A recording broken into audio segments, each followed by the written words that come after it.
Internals का first teaser release हो चुका है। इस 2 मिनट के टीज़र में हमें कोई मेजर स्टोरी लाइन तो नहीं, लेकिन एक ऑसम इंट्रोडक्शन मिलता है new set of super heroes का।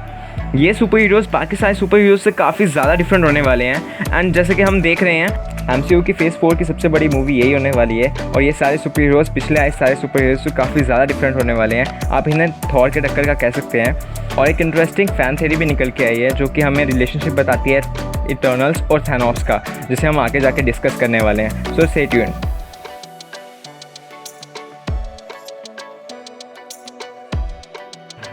टीज़र की स्टार्टिंग में हमें अर्ली मैन दिखाए जाते हैं। इसका मतलब है कि अर्ली मैन का टाइम है। इन सभी के हाथ में लकड़ी के हथियार हैं। इससे हम अंदाज़ा लगा सकते हैं कि अभी तक मेटल की खोज नहीं हुई है और हर जगह सूखा पड़ा है, इसलिए इनको खेती बाड़ी भी नहीं आती होगी। पीछे बंधे हुए जानवर को देख के ये लगता है कि ये लोग अभी तक मीट पे ही जिंदा हैं। फिर टीज़र में एंट्री होती है इटर्नल्स की इनविजिबल शिप की।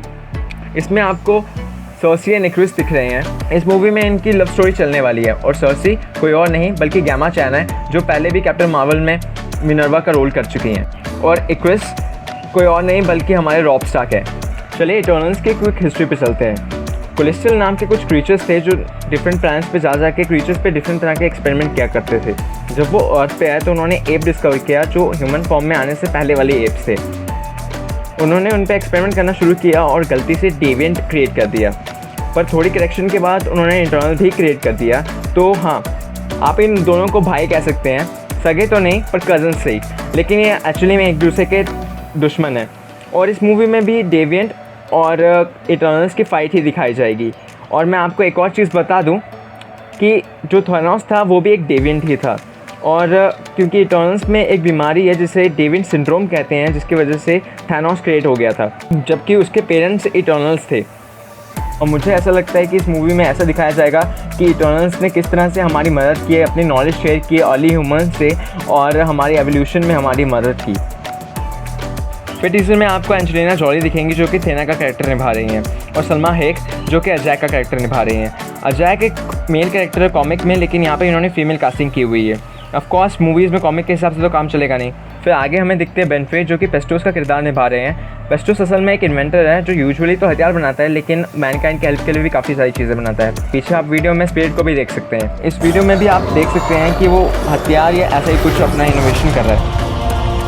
फिर हमें आगे दिखती है सर्सी जो कि इंसानों की मदद कर रही है खेती करने में, और पीछे से उसी वक्त आवाज़ आती है अजैक की।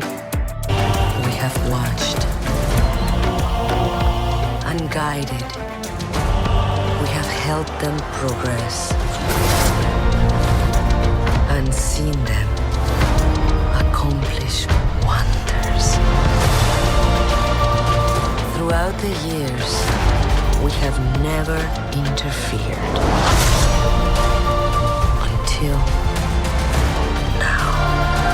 until now. फिर हमें दिखता है ये वाला सीन जिसमें लोग झुक रहे हैं और मेरे ख्याल से इंटरनल्स को भगवान का दर्जा दे रहे हैं। और पीछे दिखती है हमको ये बिल्डिंग, यानी कि पूरी की पूरी सिटी ही है ये तो। और आई थिंक यहाँ पे किसी तरह की कोई लड़ाई हुई है, क्योंकि वहाँ पे आप पीछे देख सकते हैं एक चैरिट है यानी कि रथ, और यहाँ पे सब कुछ टूटा फूटा पड़ा हुआ है। तो आई थिंक कोई लड़ाई हुई है, शायद डेविएंट से ही हुई हो।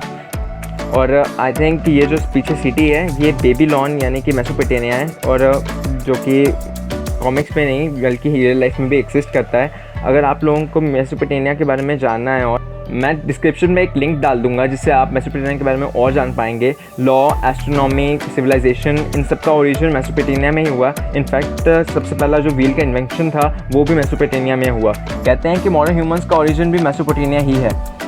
और कॉमिक में भी एक बार इटर्नल्स और डेविएंट की लड़ाई मेसोपोटामिया में हो चुकी है, तो शायद ये वाली सिटी मेसोपोटामिया ही होगी।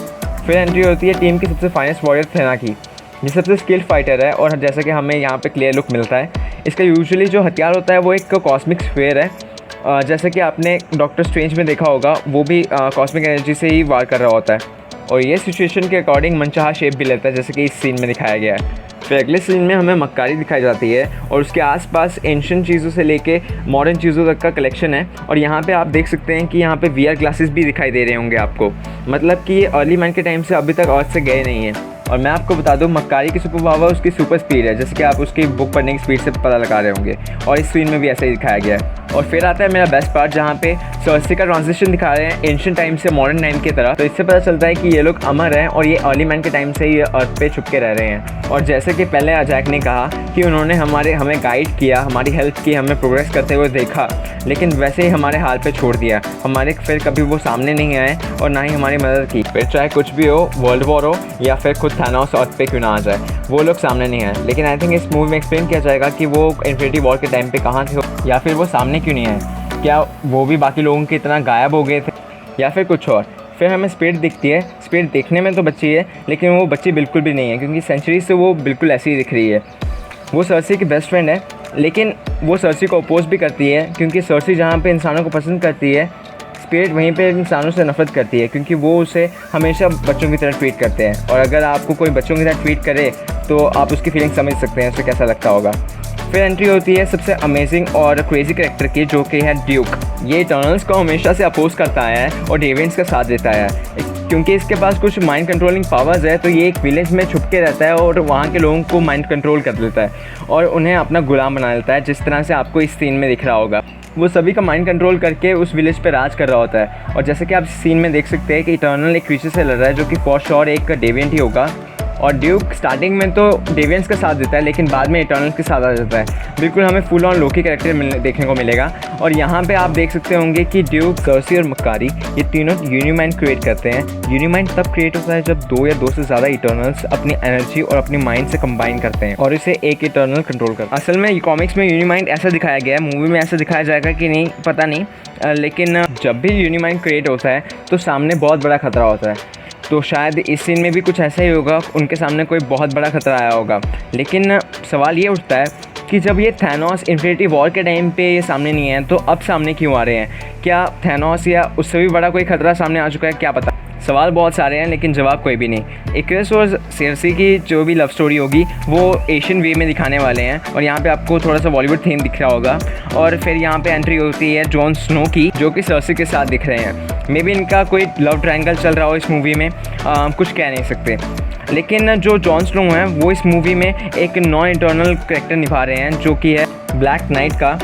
इनके पास कोई सुपर पावर तो नहीं है, लेकिन देखते हैं कि मूवी में क्या करते हैं। फिर हमें बॉलीवुड थीम एंट्री मिलती है किंगो की, जिसका किरदार कमिल नांचवानी निभा रहे हैं। किंगो असल में जापान में काफ़ी सालों से सामुराई की ट्रेनिंग ले रहे हैं, जिसकी वजह से वो इस अर्थ के सबसे स्किल्ड स्वॉर्ड्समैन बन चुके हैं। इस सीन में आपको दिख रहा होगा कि वो एक कहीं पे शूटिंग करने जा रहे हैं, और रिपोर्ट्स के माने तो ये मूवी में एक बॉलीवुड डायरेक्टर का किरदार निभा रहे हैं। फिर मिलता है हमें ये शॉट जिसमें सारे इटर्नल्स अपने कॉस्ट्यूम्स में। अब रिपोर्ट्स के माने तो इस मूवी का मेन विलन क्रू नाम का एक डेविएंट होने वाला है, जो कि काफ़ी सिमिलर होगा in terms of power Thanos से। और कॉमिक में थैना और क्रू की एक सीक्रेट लव स्टोरी चल रही है, कहीं इस मूवी में भी ऐसा कुछ ना दिखा दें। और एक फ़ैन थियरी भी है जिसके अकॉर्डिंग क्रू और थैना का बेटा थैनोस हो सकता है। अगर ऐसा कुछ हो गया तो ये काफ़ी क्रेजी हो जाएगा। देखते हैं अभी क्या होगा। फिर आता है ये एंड शॉट जिसमें स्पिरिट कहती है, Captain Rogers and Iron Man are both gone. Who do you think's gonna lead the Avengers? I could lead them.